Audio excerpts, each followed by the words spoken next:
Barrister Jefferson Uwoghiren, a human rights lawyer and a political activist, has said, "Nothing wrong if it takes the intervention of the United States, U.S. President Donald Trump to end the raging fires of insecurity, institutional wickedness and terrorism in Nigeria." The legal practitioner stated this in numbers of posts he published through his personal social media platform since President Donald Trump announced U.S. intention to launch military action in Nigeria to wipe out terrorists killing Christians in the West Africa country, saying, "If America's saber-rattling military threat is the dirty water needed to flush this country clean, or quench the raging fires of institutional wickedness, insecurity, and terrorism, so be it." According to Barrister Jefferson Uwoghiren, dirty water day quench fire. Nobody, yes nobody deserves to die in the hands of terrorists. If it takes Trump's intervention to wake up disgraceful governments to act swiftly, vigorously, patriotically, and responsibly, so be it.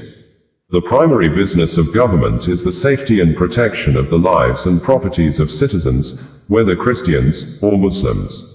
If America's saber-rattling is the dirty water needed to flush this country clean, or quench the raging fires of institutional wickedness, insecurity, and terrorism, so be it.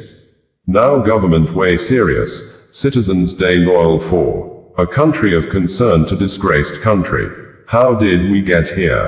This is the lowest of lows in Nigeria-America relations. A country we ditched the UK for and adopted its system of government. Practically everything. This is not really about Trump. It's more about how we treat crime, punishment, and our bogus criminal justice system. The government has surrounded itself with fawning nincompoop and incompetent advisors who see national security only through narrow tribal prisms and ritualism, adept at creating enemies for the government instead of friends. No attempt at conciliative politics or national unity. Almost 3 years. There are no ambassadors to major countries. Our foreign policy chiefs are torn between transactional politics of financial safe havens or alignment with non-aligned low-energy Caribbean countries. Our domestic policy leans more towards appeasement of fading potentates rather than the enforcement of nation-building rules. We can't continue this way. Either we sit down and talk, or others will do the talking to us. A collapsed or exploding Nigeria is a threat to global peace and a humongous humanitarian disaster that must be avoided at all cost. We are almost at the gate. Where's the break?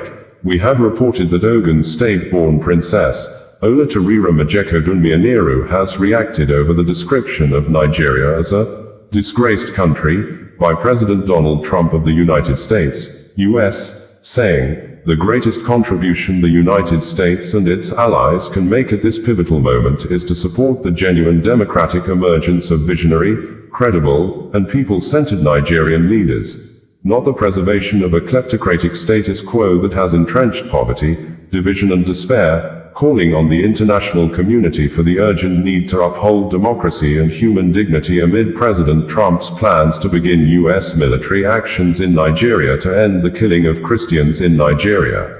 We had also reported that President Donald Trump of the United States of America has placed U.S. soldiers on red alert for possible war in Nigeria. According to President Trump, the U.S. Department of War should prepare U.S. troops for possible military action in Nigeria if the Nigerian government continued to allow the killing of Christians. The U.S. troops may very well go into that now disgraced country, guns a-blazing, to completely wipe out the Islamic terrorists who are committing these horrible atrocities.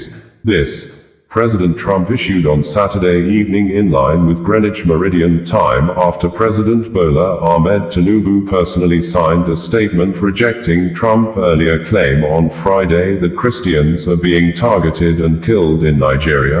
Although President Bola Ahmed Tinubu disagreed with Trump, who had described the high level of insecurity in Nigeria as a religious war by Islamic terrorists against Christians, But some Nigerians quickly took to the comments section of President Bola Ahmed Tinubu's post on X social media platform, and pasted a screenshot of a tweet published by President Bola Ahmed Tinubu on January 29, 2014, wherein President Bola Ahmed Tinubu apparently had long accepted and agreed that the insecurity in Nigeria is possibly a religious war against Christians in the West Africa country.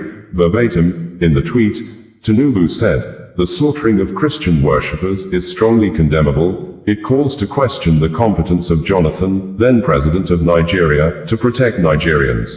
This old statement by President Bola Ahmed Tinubu indicated that President Donald Trump of the United States of America may not be the first person to describe the insecurity in Nigeria as a religious war against Christian communities in the West Africa country.